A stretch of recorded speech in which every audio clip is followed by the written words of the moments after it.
bit of sense of what's out there beyond this little neighborhood that they have grown up in. So we did some research, and we found this organization that had been around for a couple of years called the Interfaith Youth Corps, and they were doing a service project in Chicago, and that was, at the time, more focused on engaging young people who were high school age. So I was like, all right, this sounds like a good idea, let's do this. Unfortunately, turned out that I couldn't personally attend that service project with my students because I had a family obligation. So instead, a couple of other teachers, one of them who happens to now be my husband, took a group of these people, a group of these mostly freshmen and sophomores, to the service project. And when they came back, when I saw them the next day, they came to my office with a million questions, and they were completely changed. Because for the first time in their life, had they not only spoken to someone who was Jewish or Hindu or Jain or atheist, but it was the first time they had met a Muslim who was different than them. It was the first time they had engaged with someone who shared their tradition but had a completely different perspective of how to be part of that tradition. And that happened because of the work of the Interfaith Youth Corps, and it came together because of the vision that Eboo set forth when he started this organization many, many years ago. And that's part of the reason why I'm here. So it's my honor and my privilege to introduce you to my friend, Eboo Patel.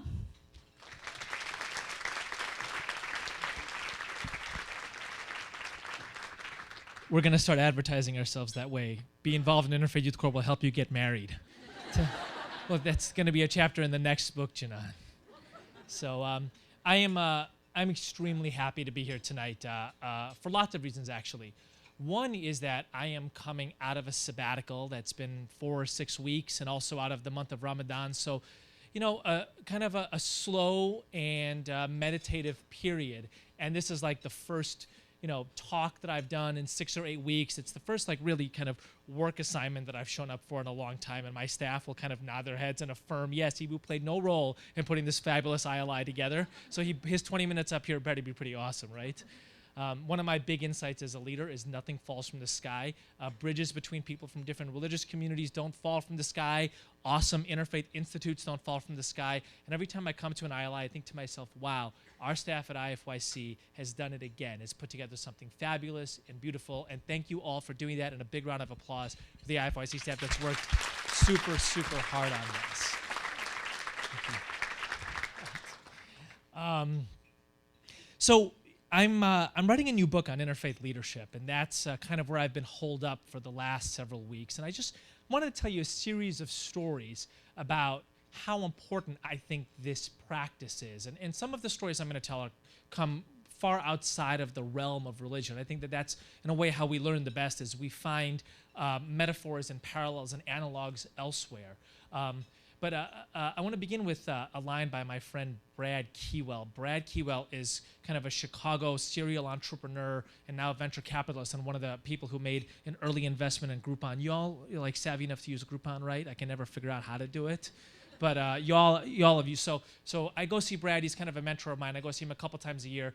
And every time I see him, his first line to me is, you know, Eboo, I used to think leadership was really important. Now I think it's really, introduce your favorite expletive, important, or it's really super important. And he'll kind of go on and on and on about, especially leadership for him in the private sector, and how he sees people, how he sees the difference being made in who's running the organization, or who's putting together the program, or who's running the institute. And so after hearing that from Brad over and over and over again, and after, you know, doing our work here at IFYC, I decided that I wanted to spend some time kind of marinating in ideas around leadership and putting that together with what we're doing at IFYC around interfaith cooperation. So I happened to run into this article in the New Yorker a couple of weeks ago. I'm wondering if anybody here saw it, but Atul Gawande on how social innovations spread.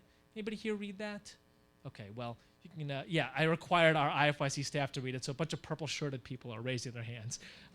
But after I get done telling the story, if folks are interested, you can easily look it up online. But the point that Gawande wants to make is that, you know, even the most obvious innovations, even the most obvious things that make sense, save lives, etc., they don't spread naturally. It takes people to help them spread. It takes leaders. And he tells a story about cholera in Bangladesh in the 1970s. And it wiped out lots and lots of people, especially kids. And it's a terrible disease. It's a diarrheal disease, and mothers will literally watch their kids die in front of their faces, and they'll be emitting, tons and tons of fluid in the grossest way from every orifice of their body. And you literally sit and watch your kid dehydrate to death in that way. Well, here's the even more tragic thing, is that in the late 1960s, a group of American researchers found a cure for cholera. And it's actually a pretty simple cure. It's a mix of sugar and salt in water. And you mix it together in the right way. Obviously, the balance, the mixture has to be correct. And if you give your child 10 to 20 liters of this, they found like an 85, 90% cure rate. And the public health folks in Bangladesh and elsewhere in the world thought to themselves, you know what? This innovation is so obvious, and the stakes are so high, and the material is so readily available.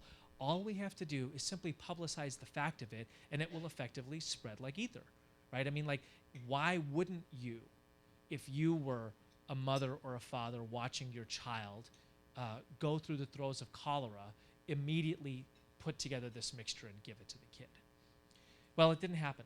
And all through the 1970s, cholera ravaged Bangladesh and a bunch of other, especially developing world countries. And it turns out that actually it's kind of counterintuitive to give your kid 10 to 20 liters of fluid when he is screaming and writhing and actually spitting out all kinds of fluid. 1980s, an organization started by a guy named Faisal Abad, who's a hero of mine, called BRAC, comes up with an innovation. But it's not a technical innovation. It's not the 1980s version of a website or something that kind of falls from the sky. What they do is they train people, public health workers, to go out to villages that are racked by cholera and sit with the mothers and the fathers and teach them how to give their kids this mixture. And those workers out in the field come up with like the 7 best practices of administering this, and they figure out that in a lot of these cases they don't have obviously measuring utensils sitting in their cupboard, so they figure out to say you take a fistful of sugar and a 3-finger pinch of salt, and you mix it together in a bucket full of water, and then this is how you administer to your kid. Well, I'll tell you something. Over the course of the 1980s, a lot fewer kids died of cholera. And Gawande, he basically concludes this really simple thing, that when it comes to social change, when it comes to innovations like that, when it comes to especially changing people's attitudes and behaviors and relationships, the thing that matters isn't some magical website or some like super glossy, sexy public relations campaign. It's a person. It's somebody who models a different way of behaving, a different way of relating. Somebody who teaches that to you, somebody that you trust, somebody who we would call a leader. The way the world changes, the way people adopt new innovations, whether it's how do you administer a fluid that will interrupt cholera, or how do you do child nutrition in Vietnam, which is an example I tell in Sacred Ground, or Gawande's other project, how do you encourage mothers after childbirth in countries in which hospitals are cold to do skin-to-skin kangaroo care with their kids to prevent hypothermia. In each of these cases, it wasn't some fancy technical device. It wasn't a website. It wasn't a public relations campaign. It was other people who taught them. That's who we are, right? We are entering into that complex, fraught, stunningly challenging space called religious diversity, right? Where very frequently religious diversity emerges in barriers of destruction, barriers of division, in some cases bombs of destruction, and what we're trying to do is to create the social change called bridges of cooperation. And that's not going to fall from the sky, and it's not ultimately, I think, going to emanate from a website, and it's not going to happen just because of a sexy public relations campaign. It's going to happen when those around you and me watch how we relate to people who orient around religion differently in a more positive way. Watch when we experience religious prejudice, we respond with grace instead of simply affirming and doubling that prejudice. The world is going to change around religious diversity when there's a critical mass of leaders, enough yous and me's out there who make it change. So one of the things about the cholera experience, the nutritional experience in Vietnam, the experience that Atul Gawande has with his Better Birth program is there's a science to it, right? And there's also a science to interfaith cooperation. And if you haven't heard about it yet at the Institute, I'll tell it to you now, and otherwise, and I imagine you'll be hearing about it later. But it's basically what we call the interfaith triangle, right? And at IFIC, we've spent the last couple of years kind of combing through the social science research on religious diversity. And one of the byproducts of kind of the madness of religious violence in the world is that a lot of social scientists have been looking more closely at religious diversity in kind of an academic sense. And it turns out when social scientists do that, they tend to measure religious diversity in three categories: attitudes, knowledge, and relationships. Okay? Now, there's a lot of ways you can ask these questions. You can say things like, would you be comfortable with an evangelical on the Supreme Court? Would you be comfortable with a Muslim as president? But these effectively are proxies for the question of attitude. And there's a lot of proxies for questions around relationships. There's a lot of proxies for the category around knowledge. But if you really dig down, it's those three categories: attitudes, knowledge, and relationships. And here's the thing. All three of those are linked.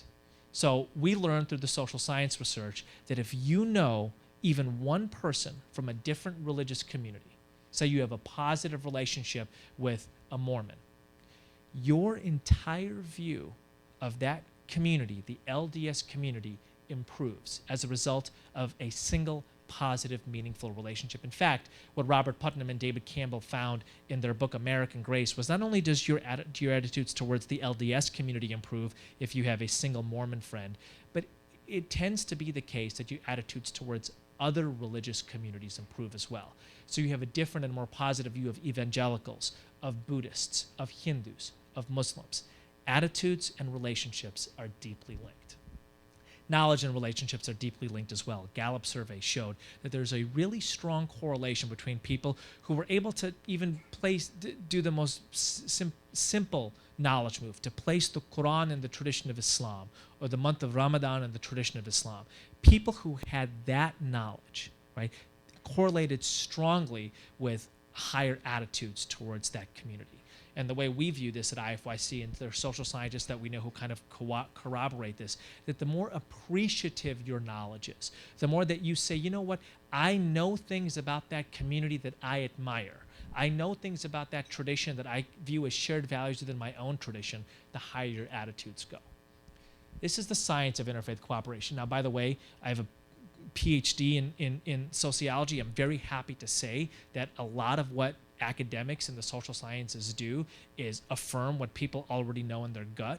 So if you were like, no duh, you're right, no duh, right? These things, we all know that, wow, I didn't know very much about the Hindu community or Hinduism, and then I started playing basketball with this guy who's a Hindu or this girl who's a Hindu, and lo and behold, I started to have a different and more positive impression of Hindus in Hinduism. That's kind of a no-duh thing. But it's nice to know it. It's nice to have the numbers that corroborate it, in large part because we now know how we orient our interfaith programs. We know that an effective interfaith program means that people walk out those doors saying, wow, I didn't know that thing about Buddhism. I didn't know the tradition of engaged Buddhism. I didn't know about the example of Thich Nhat Hanh and that tradition. Wow, I didn't know how deep nonviolence went in the Jain tradition. They walk out with increased appreciative knowledge of other traditions. And they walk out saying, hey, you know, I never had a Sikh friend before. And now I met this person, Balpreet, and we had a really beautiful conversation. I'm looking forward to seeing her again. We know, because of the science of interfaith cooperation, that an effective interfaith program raises people's knowledge about other religious traditions and facilitates positive, meaningful relationships. Just like there's a science in addressing cholera, just like there's a science in preventing hypothermia, just like there's a science in nutrition, there's a science in interfaith cooperation. There's no doubt that the humanities areas, things are both more nuanced and more gray, but we know enough based on the social science research to say this is what effectiveness looks like. But here's the thing. It wasn't ultimately the science that worked in Bangladesh in the 1980s around cholera. It was the art. Right? And I hope that over the course of the next several days at this institute, what you guys are really working on is the art of interfaith leadership. Because at the end of the day, you can know how to put the mixture together and still not have moms in those villages comfortable doing it and feeding that mixture to their kids.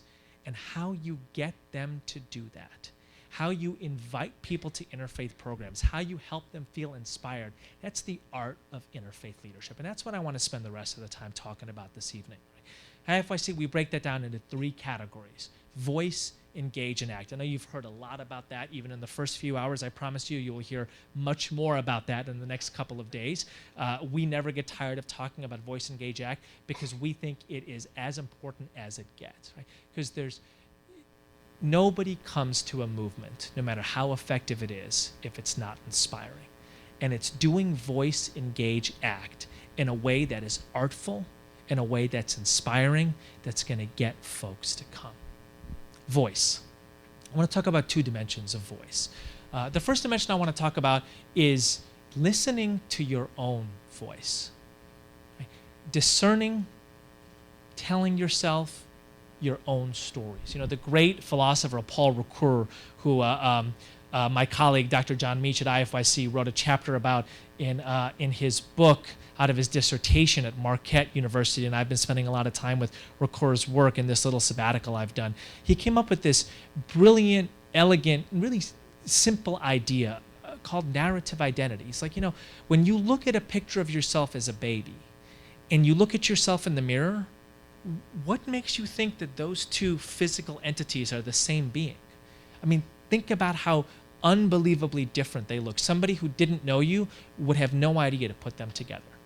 How do you create for yourself the sense of coherence over the course of 18 or 20 or 40 or 50 years?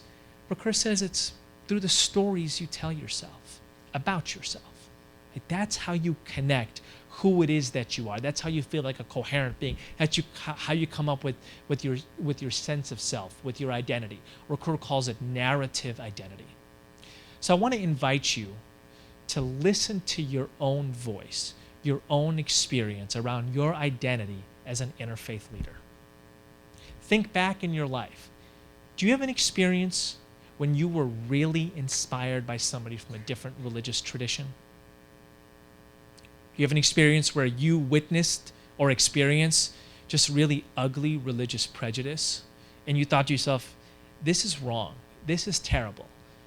You know, I experienced that when I was in high school, watched my Jewish friend go through it, and I didn't do anything. I write about it in the preface of Acts of Faith, and the memory of not doing anything became one of the most important pieces of my memory of the stories I tell myself about myself as an interfaith leader. Do you have an experience of engaging in an activity that you thought was really important, that you connected your tradition to, whether it's Hinduism or secular, and you found beside you people who felt just as intensely about that activity, who were operating out of a different identity? You know, our former colleague and still good friend at IFYC, Hind Maki, she talks about kind of coming to consciousness as a young Muslim in the 1990s in the suburbs of Chicago around the Balkans War, where Muslims in Bosnia were basically being run over by tanks. And so she would do all this activism around that war, and she found herself working side by side with people who were not Muslim. And she thought to herself, wow, this is amazing to me, because the reason that I'm doing this is because the Muslim community's survival is at stake in the Balkans. And the reason they're doing it is out of a Jewish or a Christian or a Hindu or a humanist sense of kind of universal justice. And it was a powerful interfaith leadership experience for her. And when she would do IFYC training, she would always tell that story. What's your own voice around this? Right? What are your own moments? The stories that you tell yourself about you being an interfaith leader. And I just gave you a couple of categories, right?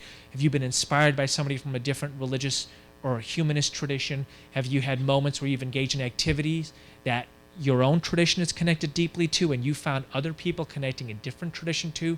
Did you experience or witness religious prejudice and thought it was terribly wrong and thought to yourself, look, that's not happening on my watch again? And that's one of the reasons that Michael Bloomberg, 12 blocks from here, was so vociferously in support of Cordoba House, or the Ground Zero Mosque, right? The mayor of New York. It's because when he was a kid, there was a time when his family could not buy a home in the suburbs of Boston. Their lawyer, their Christian lawyer, had to buy it for them and sell it back to them under the table. Why? Because the Bloombergs are Jewish. And back then, 50 years ago, there was anti-Jewish sentiment in the suburbs of Boston so high that they couldn't buy a home outright. And Bloomberg, when he was going through that as a kid, thought to himself, you know what? If I ever have an opportunity to save another community from this ugly discrimination, I'm going to take it. In the summer of 2010, around that madness with Cordoba House, he had the opportunity, and he took it. Listen to your own voice around this. Tell yourself those stories over and over again. And don't worry if you think you're a little bit crazy, walking to the subway, mumbling stories to yourself. I do it all the time. You see me on the sidewalk and I'm talking to myself. I'm telling stories to myself. I'm telling stories to myself. Second part of voice. It's the stories you tell other people, right? The stories that you're telling about the movement that we're building. Howard Gardner, the great educational theorist at Harvard, wrote a couple books on leadership. One's called Changing Minds and one's called Leading Minds. And his theory of leadership, after studying dozens and dozens and dozens of leaders and profiling 11 in the book Leading Minds, Gandhi, King, Pope John Paul II, Margaret Mead, profiles these amazing leaders. He says, I can tell you what leadership is in one sentence. The ability to tell a different story in the world and embody that story with your life. It's a simple sentence. It's very hard to pull off, but that's what leaders do. You tell a different story in the world and you embody that story with your life. There's always competing stories. So right now there's the story of the clash of civilizations, right? That religions are fated to fight. That's a story we're competing against. There's the story that religion poisons everything. There's the story that the Muslims are coming to get you, right? Those are different stories wafting around when it comes to the idea of religious diversity. Our job is to tell a different story. The possibility of faith as a bridge of cooperation, the possibility of the human condition being in positive relationship and coming into our own in that new way. We tell that story and we embody it with our lives. Listen, my favorite story on this, so the guy who kind of nails this in one sentence is, of course, Gandhi, which is be the change you want to see in the world. But we wouldn't be quoting Gandhi on that if he actually wasn't the change that we wanted to see in the world. And there's a story about Gandhi that I remember, I remember reading it as a kid and my dad telling me about it, that it was so powerful for me. So Gandhi actually begins his activism in the early 20th century when he's in his 20s, right? Not much older than most of you all in this room, although younger than me and Alex, right? In South Africa, that's right. My hair is getting gray. It's good to see you. Every couple of years we compare that with each other. So Gandhi starts his activism in the early 20th century in South Africa, and he gets put in jail a number of times as a result of peace marches that he leads and demonstrations, et cetera, et cetera. And part of what he's preaching, part of his message is, do not think of the people who oppose you at this moment as some kind of eternal enemy. Right? They're people who can be changed, and they're going to be changed through the way you relate to them, through the way you approach them. So on one of Gandhi's little vacations in prison, he uses his time to make a pair of sandals with his hands for the Prime Minister of South Africa, a man named Jan Smuts, who put him in prison. And after he gets released from prison and has a meeting with Prime Minister Smuts, he kind of humbly hands him these sandals. And he says, I just want to let you know that I was thinking about you and praying for you during my time in prison. And I want to offer these to you as a humble gift. Right? So we wouldn't really believe Gandhi's message about engaging positively the people who will oppose you at any given moment, because you can transform that relationship into a friendship through your own actions, if Gandhi had punched Prime Minister Smuts, right? Or been like, piss off, dude, or any number of other human things he might have or we might want to do. It's the fact that he embodied in his life the story that he was telling that we take him so seriously. So what does that mean for you and me around interfaith cooperation, right? What does it mean to embody with our lives the story that we are telling in the world? That's something that keeps me up nights, right? Because I think that basically there's a single question that anybody asks of a leader, and it's a simple question, and it comes from the gut. It's almost never clearly articulated, but it's really powerful. And the question is this: do I believe you? Right? So whatever story you're telling in the world about other religious communities and how you relate to them, are you embodying that story? Voice.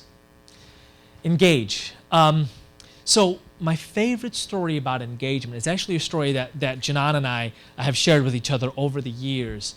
And it's a story of the early days of the Prophet's preaching in the city of Mecca in the 610s. This was a time when the Muslim community was small and fledgling and really under the gun. I mean, like in danger of being wiped out. The major dominant tribes of Mecca did not like the idea of this new ethic, an ethic of egalitarianism, of fairness, an ethic that empowered women kind of emerging in their midst. They viewed it as challenging their authority and especially their business practices.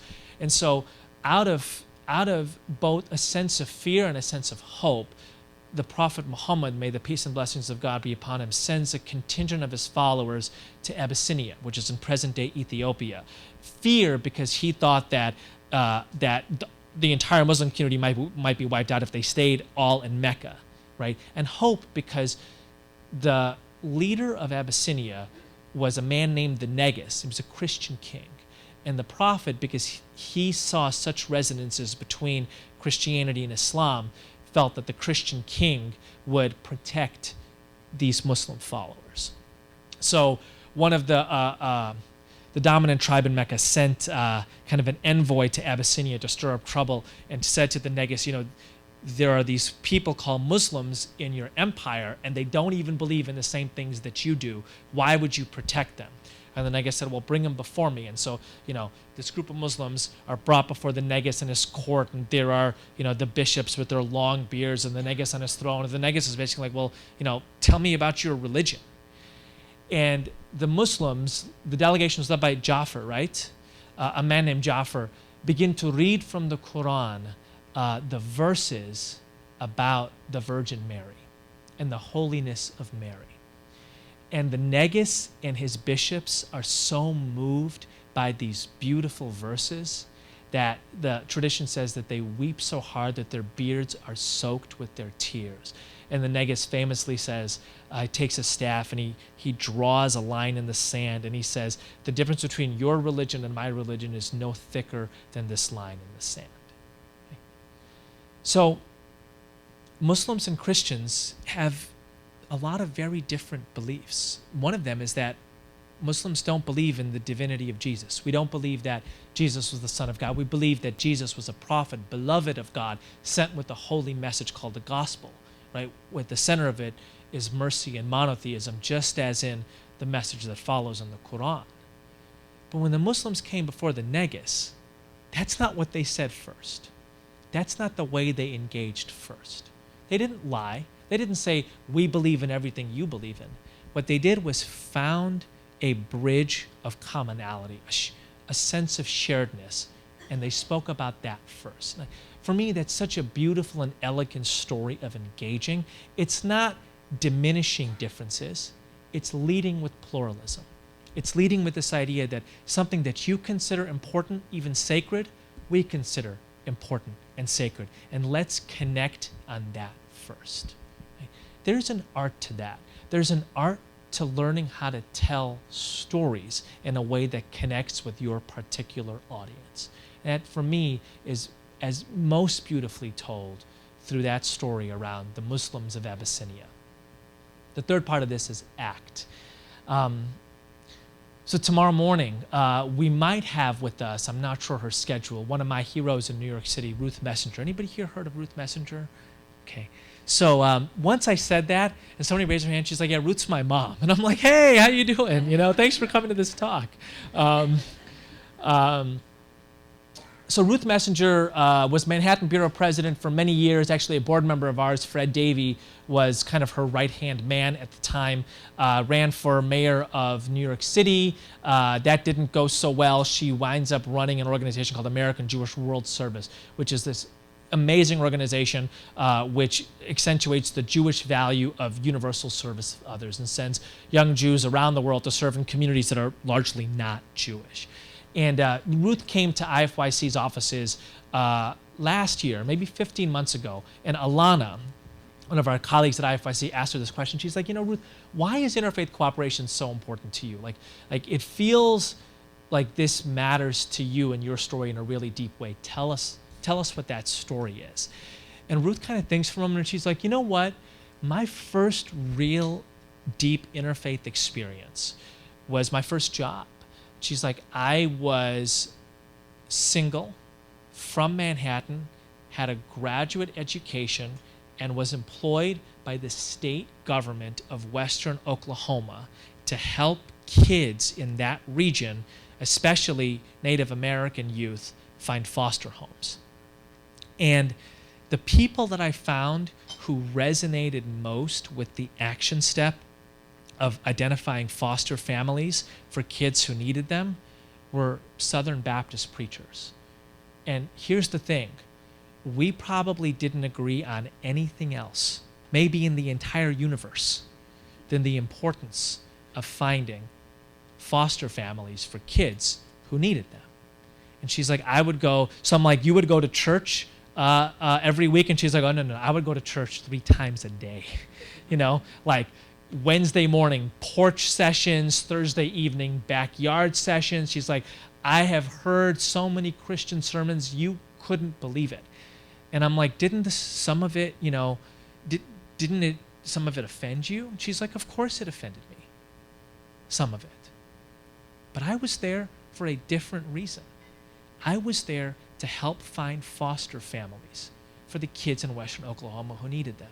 And there was nobody better in that region, nobody more committed to that action step than those church communities in Western Oklahoma.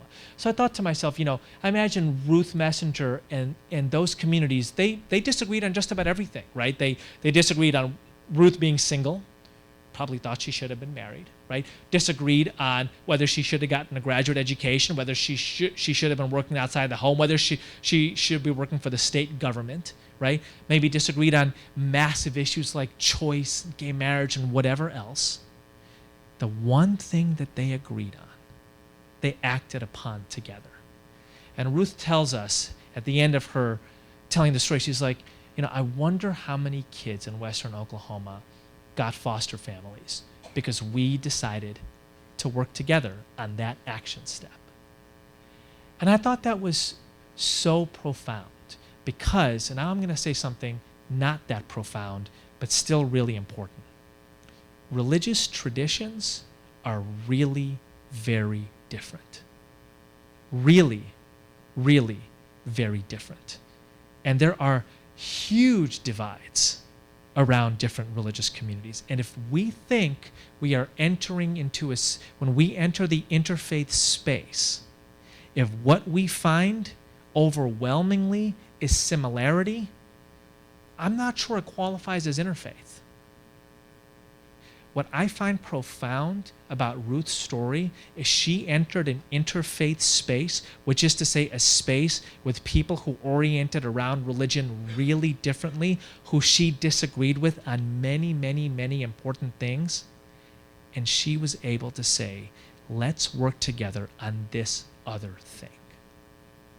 How else do you have a diverse society unless people who disagree vehemently on some things are able to work together on other things. I want to go back around to the beginning. Negotiating that diversity is a stunningly difficult thing to do. Encouraging mothers to give their kids a sugar salt solution that is going to cure them of cholera when they are emitting fluid everywhere is a stunningly difficult thing to do. Teaching moms who feel cold in a cold hospital that the best way to prevent hypothermia for their newborn baby is doing skin-to-skin kangaroo care is a stunningly difficult thing to do, which is precisely why it's not going to happen through a sexy public relations campaign. It's precisely why it's not going to emanate magically through some awesome website. It's precisely why you and me are here. It's precisely why we have chosen the vocation of interfaith leadership. Thank you.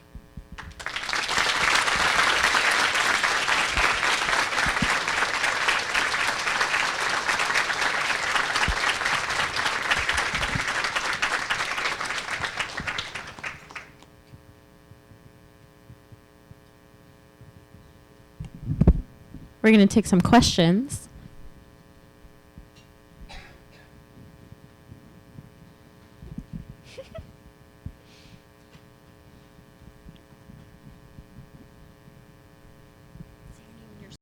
Tell me your name and the school you're from. My name is Emily Higgs, and I go to Rice University in Houston.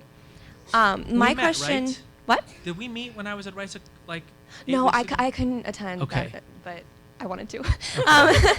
So my question is: have you ever encountered people who do not think that your interfaith activism is a good thing? And if so, how do you respond to that?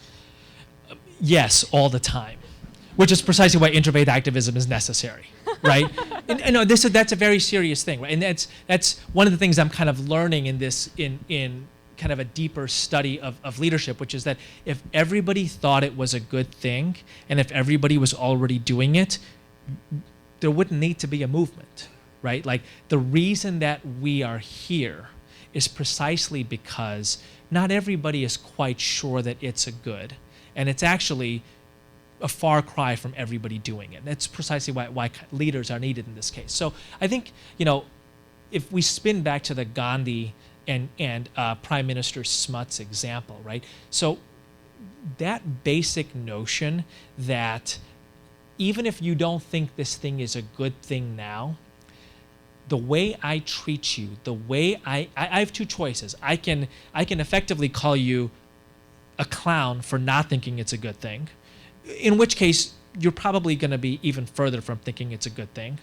Or I can engage you in a way that's gentle and generous and loving, try to understand your set of concerns around it, and effectively encourage you to think it's a good thing. And especially as you watch what I do, how I embody its goodness, you might actually be convinced, right? So one of my favorite stories around this is Jim Wallace tells a story of being in Desmond Tutu's church in Cape Town, South Africa, in the 1980s in under apartheid.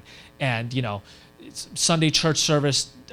Tutu is the Anglican bishop of Cape Town, and the security police are all up in this church, right? And Tutu doesn't come to the stage and say, basically, you ogres, look at what you are doing to people who look like me in this country. Get out of this holy place. He says, I want to thank the security police for joining us in church and becoming part of the winning side, right?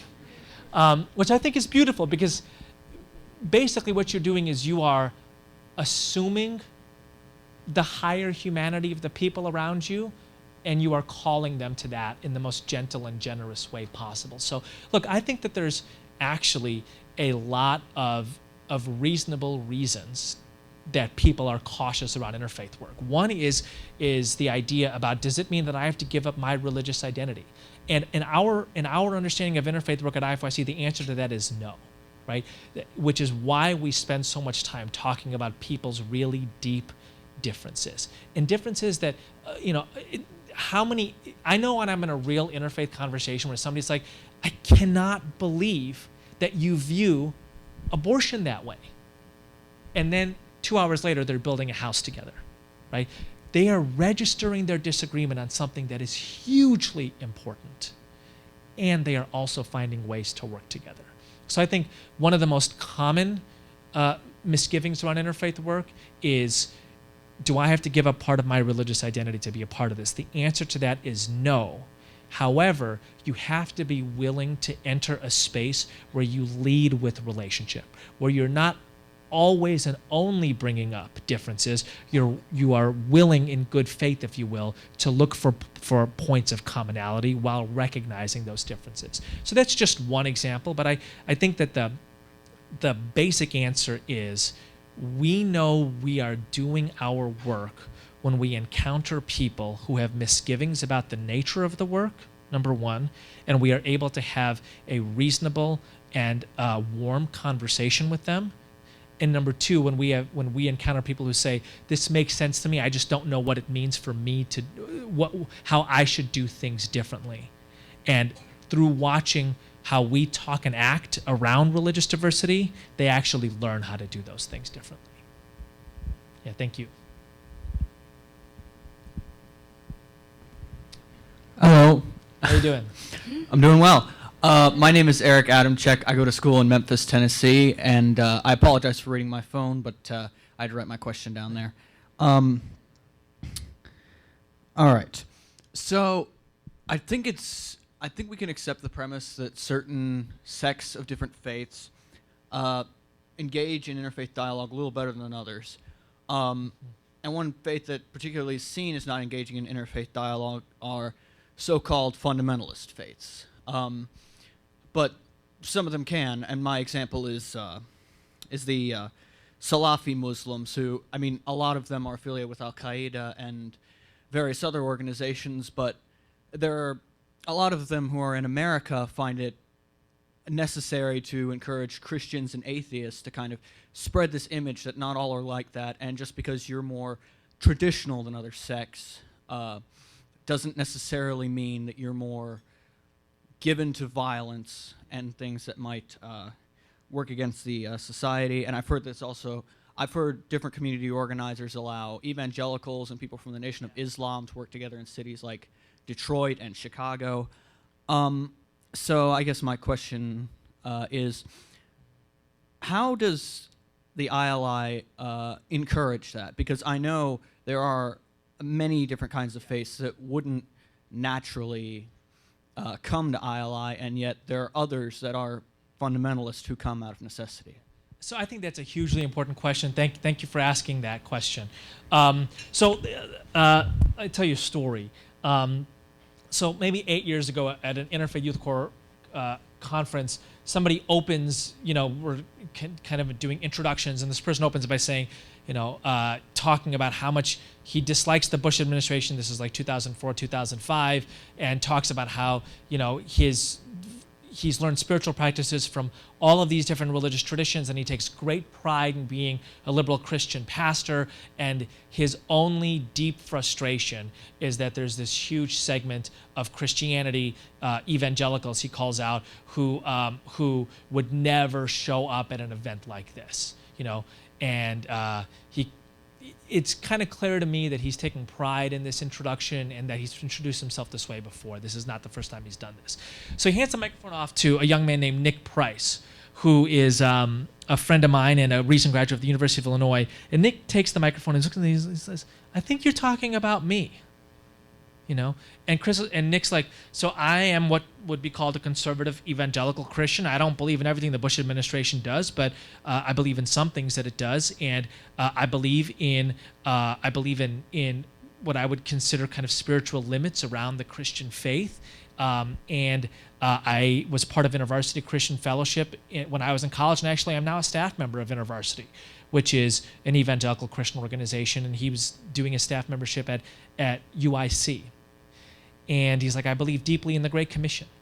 Right? And I learned an awful lot from that exchange. And I think a lot of us at IFIC at the time did. And one of the things I learned was that there is, in certain segments of interfaith work, kind of a presumption of, I think, both liberal theology and political progressivism, which I frankly think is not good for the broader work that we're doing.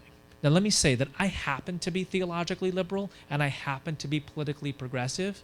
And if I was theologically conservative and politically conservative, I would still do interfaith work. Because the point of interfaith work is having positive relationships with people who you disagree with theologically and in ways that your theology informs your politics. The whole point of it is to come to a space and build relationships with people who you would not normally have relationships with in your other religious spaces or in your social or political spaces. Enter expecting disagreement, right? That doesn't mean that you enter expecting a fight. You just enter expecting people to view very important things very differently than you. And if interfaith work becomes a space that effectively cards at the door for theological liberalness or political progressivism, I think that it is doing damage to its own meaning for being in the world. There are many movements. By the way, I expect one of my favorite images after an interfaith event that I participate in is how many people will I see on the opposite side of various events and demonstrations and protests I go to? Then I know I'm doing this work well, right? Because the whole point of it is to recognize we live in a diverse society of 310 million people, a society in which not everybody shares my theological views or my politics, and I have to have relationships with them anyway. And those relationships do really important, concrete, good things in the world. Think of Ruth Messenger and those foster kids in Western Oklahoma in the 1960s. We call this at IFYC having a theology of interfaith cooperation. A theology of interfaith cooperation is not synonymous with liberalism. A theology of interfaith cooperation is asking yourself the question, what is it in my tradition that would inspire me to have positive relationships with people with whom I disagree? Okay. So Nick Price, if you asked him, and I asked him this once, I'm like, so Nick, you believe really deeply in the Great Commission?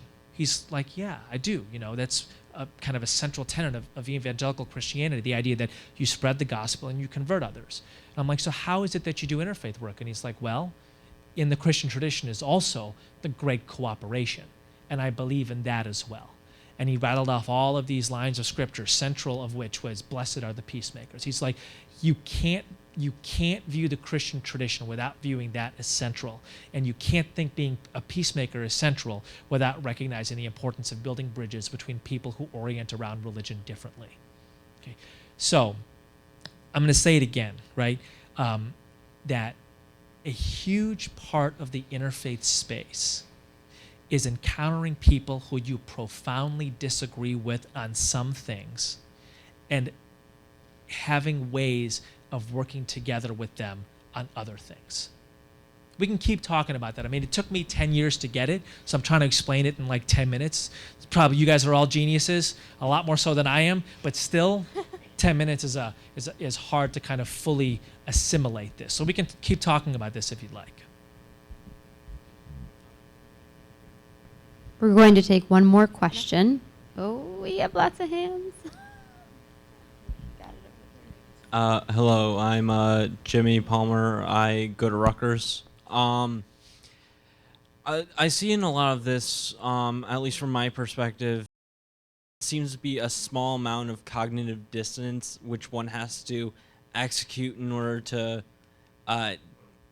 agree with someone of a different perspective. Mm-hmm. How does one overcome this sort of feeling of, I have doubts about this and I can't reconcile my own ideas of how humanity should exist with something I feel is vile or you have very strong feelings about and you have to have some cognitive dissonance about? Yeah, I think that's another great question.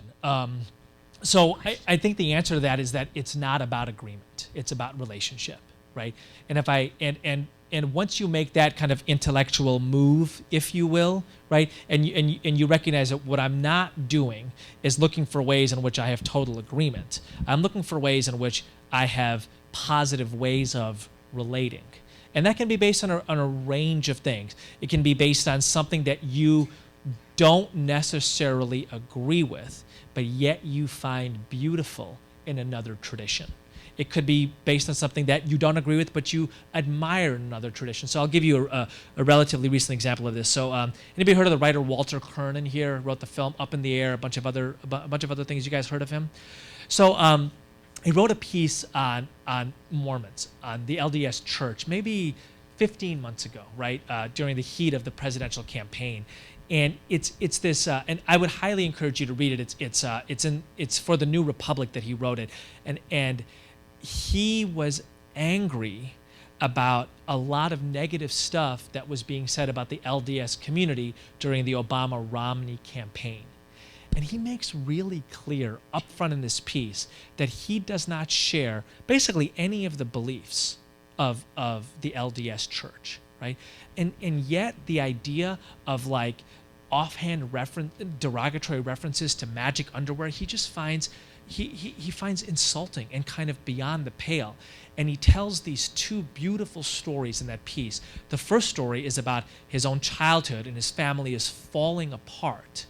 And the people who help put his family back on the right track are folks from the LDS Church, right? And he kind of recalls these 4 or 5 or 6 years where, you know, his dad is in like deep trouble and parents are talking about divorce. And here are members of the LDS Church who like literally serve as physical pillars between them, right? And then he joins the church for a couple years, decides that he finds himself at an angle to their beliefs. And so in your case, he doesn't agree and is unwilling to bridge that cognitive dissonance, right? And just a couple years ago, finds himself going through kind of a tough patch, goes to California, is doing some writing there, and his credit is bad. And the only landlord that will accept him into a short-term rental is, wait for it, an LDS guy, right? And said, you know, it's just we give people second chances. And it's this kind of apartment compound with a lot of LDS folks. And he's going through this really difficult period in his life, and he finds himself becoming part of the community-ness of these LDS folks. He's like, you know what? They never asked me to convert. It wasn't like part of the air at all. They had a sense that I just needed to be with people, and they were open to me being with them, right? And I thought that article was so beautiful because it's an excellent example of saying, I admire something these people do, and I appreciate it, and it serves me in a really personal way, and I disagree with it, right? And I think one of the things about human beings is that we are able to have like multiple forms of relationships with folks. And one form of relationship is a sense of kind of cognitive consistency, right? I hang out with you because you and I agree on everything. And by the way, if you find somebody who you agree with on everything, like write a book about it because you will become a bestseller, because you will be the only human being in the history of human beings who has found somebody they agree with on everything, right? So we have some relationships that are based on a large sense of agreement, and other relationships that are based on other things, you know, admirations, appreciations, resonances, even amidst really strong kind of cognitive disagreements. And I think that that's what interfaith work is about. Again, for me, the premise of this work is you disagree with people on fundamental things, on like whether a God exists, right? Like on what things ought to be legal. Those are really big things, and we can't say that we love diversity if we're not able to have relationships with people we disagree with. And that doesn't mean that disagreement doesn't matter. It just means that there are places in which the disagreement is salient and places in which relationships are salient. And again, that's why I love the Ruth Messenger story, because, you know, if Ruth Messenger had come to IFYC 15 months ago and said, yeah, you know, I had this terrible experience in interfaith cooperation. I was this Jewish, single, graduate educated woman working for the government in Western Oklahoma, and I had all these terrible experiences with a group of evangelical Christians there who disagreed with me on 99% of things, and so I got the hell out, and I think that they're cretins, I would have been like, yeah, that makes sense. But instead, she was like, I found the 1% of things that we could work together on, and there are hundreds of kids in foster families in Western Oklahoma because they made that decision and I made that decision. I think that that's what we're about. Thank you. Thanks, y'all.